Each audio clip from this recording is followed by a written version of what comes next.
అందరికీ నమస్కారం. మనందరికీ తెలిసిన ఒక పాత కథ. కానీ అందులో మేనేజర్లకు కావాల్సిన లీడర్షిప్ పాఠాలు ఉన్నాయంటే నమ్ముతారా? అవును, ఈరోజు మనం ఆ నిజాయితీపరుడైన కట్టెలు కొట్టేవాడి కథని ఒక కేస్ స్టడీలా చూద్దాం. చిన్నప్పుడు మనం చాలాసార్లు విని ఉంటాం ఈ కథ. అయితే ఇదొక సింపుల్ నీతి కథ మాత్రమేనా? లేకపోతే ఈ రోజుల్లో మేనేజర్లకు ఉపయోగపడే పవర్ఫుల్ లీడర్షిప్ పాఠాలు ఏమైనా ఉన్నాయా ఇందులో? పదండి చూద్దాం. సరే, మన కేస్ స్టడీలో మొదటి భాగానికి వద్దాం. అదేంటంటే పోగొట్టుకున్న గొడ్డలి సంక్షోభం. అసలొక కీలకమైన వనరు, అంటే ఒక క్రిటికల్ రీసోర్స్ మన దగ్గరనుంచి దూరమైతే పరిస్థితి ఎలా ఉంటుందో ఈ సంఘటన మనకు స్పష్టంగా చూపిస్తుంది. సో కథలోకి వెళ్తే ఒక కట్టెలు కొట్టేవాడు ఉండేవాడు. అతను రోజూ నది ఒడ్డున కట్టెలు కొట్టుకుంటూ ఉండేవాడు. అదే అతని పని, అతని బాధ్యత. మనం దీన్నే అతని జాబ్ అనుకోవచ్చు. అంతా బానే ఉంది అనుకుంటున్న టైంలో అనుకోకుండా అతని చేతిలోంచి గొడ్డలి జారి ఫట్టుమని నదిలో పడిపోయింది. అంతే, అతని పనికి అత్యంత ముఖ్యమైన టూలది. అది లేకపోతే ఇంక పనే లేదు, మొత్తం ఆగిపోయింది. ఇప్పుడు చూడండి, తను వెంటనే ఏం చేశాడు? అక్కడే కూర్చుని బాధగా ఏడవడం మొదలుపెట్టాడు. ఇది చాలా ముఖ్యం. ఎందుకంటే ఆఫీస్లో కూడా ఒక ప్రాజెక్ట్కి కీలకమైన రీసోర్స్ పోయినప్పుడు టీం పరిస్థితి కూడా ఇలాగే ఉంటుంది. ఆ షాక్, ఆ నిస్సహాయత అన్నీ ఈ సీన్లో కనిపిస్తాయి. దీన్నే బిజినెస్ పరిభాషలో క్రైసిస్ అంటారు. అంటే సంక్షోభం. ఒక కీలకమైన వనరును కోల్పోయి ఇప్పుడు ముందుకెలా వెళ్లాలో తెలియని పరిస్థితి.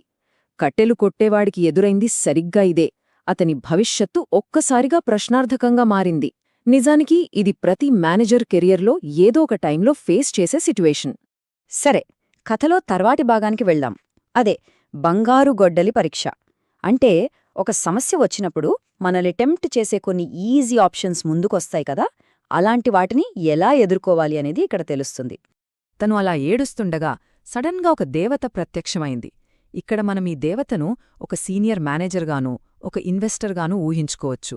అంటే ప్రాబ్లంకి ఏదో ఒక అద్భుతమైన సొల్యూషన్తో మనం ముందుకొచ్చే ఒక పవర్ఫుల్ పర్సన్ అన్నమాట.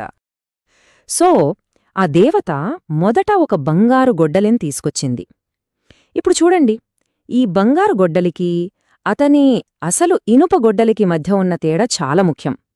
బంగారు గొడ్డలి అంటే పైకి మెరిసేవి, త్వరగా ఫలితాలిచ్చే షార్ట్కట్స్ లాంటిది. కాని ఇనుప గొడ్డలి అలా కాదు. అదే అసలైన పనిముట్టు, మన కోర్ స్కిల్, మన లాంగ్ టర్మ్ స్ట్రాటజీ. రెండిటికీ చాలా తేడా ఉంది. ఇక్కడే కథ మొత్తం మలుపు తిరుగుతుంది. అతను ఏమాత్రం ఆలోచించకుండా చెప్పిన ఒక్క మాట, అది నాది కాదు. చూడటానికి చాలా సింపుల్ వాక్యం, కాని అందులో ఎంత నిజాయితీ, ఎంత ధైర్యమున్నాయా చూడండి. ఈ ఒక్క నిర్ణయమే అతని భవిష్యత్తును మార్చేసింది. ఓకే, ఇప్పుడు అతని నిర్ణయాన్ని ఒక లీడర్షిప్ ప్రిన్సిపుల్ లాగా చూద్దాం. దీన్నే నిజాయితీ సూత్రం అని పిలుచుకుందాం. ఎందుకంటే అతను తీసుకున్నది కేవలం ఒక మంచి నిర్ణయం కాదు, అదొక స్ట్రాటజిక్ చాయిస్, నిజాయితీతో కూడిన ఒక వ్యూహాత్మక ఎంపిక. తర్వాత దేవత వెండిగొడ్డలి చూపించినా అతను దాన్ని కూడా కాదన్నాడు. ఇది చాలా ముఖ్యం. అతను ఎంత కన్సిస్టెంట్గా ఉన్నాడో చూడండి. ఏది తనది కాదో, ఏది తన పనికి సరిపోదో అలాంటి అన్ని ఆప్షన్స్ని అతను రిజెక్ట్ చేశాడు. తన అసలు లక్ష్యం మీదే ఫోకస్ పెట్టాడు. అతని ఆలోచనా విధానాన్ని మనమొక సింపుల్ 3 స్టెప్ మోడల్గా మార్చుకోవచ్చు. స్టెప్ 1, పరిస్థితిని నిజాయితీగా అంచనా వెయ్యడం. తనది ఇనుప గొడ్డలే కాని బంగారుది కాదని అతనికి తెలుసు. స్టెప్ 2, తప్పుడు ప్రత్యామ్నాయాలను తిరస్కరించడం. గోల్డ్, సిల్వర్ ఏది చూపించినా నో చెప్పాడు. ఇక స్టెప్ 3, అసలు లక్ష్యానికి కట్టుబడి ఉండడం. తన పనికి ఇనుపగొడ్డలే కావాలని బలంగా నమ్మాడు. రైట్, ఇక మన కేస్ స్టడీలో చివరి భాగానికి వచ్చేశాం. అదేంటంటే నిజాయితీపై రాబడి. అంటే అతని నిజాయితీకి ఎలాంటి రిటర్న్ వచ్చింది? దీన్ని మనం బిజినెస్ లాంగ్వేజ్లో రిటర్న్ ఆన్ ఇన్వెస్ట్మెంట్ అంటే ROI లాగా చూద్దాం. దేవత అతని నిజాయితీకి మెచ్చి ఏం చేసిందో గుర్తుందా? తను పోగొట్టుకున్న ఇనుపగొడ్డలితో పాటు ఆ బంగారం, వెండి గొడ్డళ్లను కూడా అతనికి బహుమతిగా ఇచ్చింది. అంటే అతను కోల్పోయింది 1, కాని తిరిగి పొందింది 3. 3x రిటర్న్ అనమాట. అతని నిజాయితీ అనే ఇన్వెస్ట్మెంట్కి వచ్చిన లాభం అది.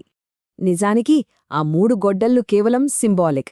రియల్ లైఫ్లో ఒక మేనేజర్ నిజాయితీగా ఉన్నప్పుడు దొరికే అసలైన రివార్డ్స్ వేరే ఉంటాయి. అవేంటంటే స్టేక్ హోల్డర్స్ నుంచి వచ్చే నమ్మకం, క్రెడిబిలిటీ పెరుగుతుంది, ఇంకా ఎక్కువ రిసోర్సెస్ మన చేతికొస్తాయి. అన్నిటికన్నా ముఖ్యంగా లాంగ్ టర్మ్లో సక్సెస్ గ్యారంటీ. సో మనం ఈ కథ నుంచి నేర్చుకోవాల్సిన విషయం ఇదే. మన కెరియర్లో కూడా ఇలాంటి బంగారు గొడ్డళ్ళు చాలా ఎదురవుతాయి. అంటే పైకి మెరిసే షార్ట్కట్స్, టెంప్టింగ్ ఆఫర్స్. మరి మనకు అలాంటి సంక్షోభం ఎదురైనప్పుడు ఆ మెరుపులకు ఆకర్షితులవుతామా, లేక మన అసలు లక్ష్యానికి అవసరమైన ఆ ఇనుపగొడ్డలి వైపే నిలబడతామా? ఈ ప్రశ్న మనల్ని మనం వేసుకోవాలి.